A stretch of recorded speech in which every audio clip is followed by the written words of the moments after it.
twatangiye platform cyangwa se urubuga ruhuza abakunda gusetsa abazi gusetsa n'abakunda guseka, aho abaseka bishyura abasetsa bakishyurwa, twe turasetsa tukanasora binyuze mu rwenya.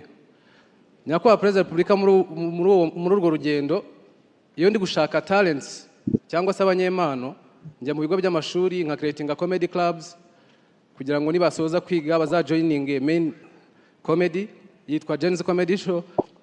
Nasabaga Ministeri y'Uburezi ni igitekerezo ko impano z'abana b'Abanyarwanda zishyigikiwe guhera mu mashuri matoya zikazamuka mu mashuri makuru, byaba byatangiye gufata irange cyangwa se umurongo ku buryo basoza batangira kubibyazamo amafaranga.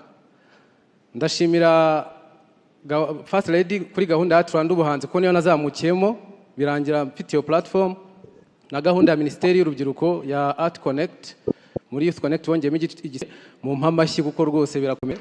Gusetsa abantu biba byoroshye.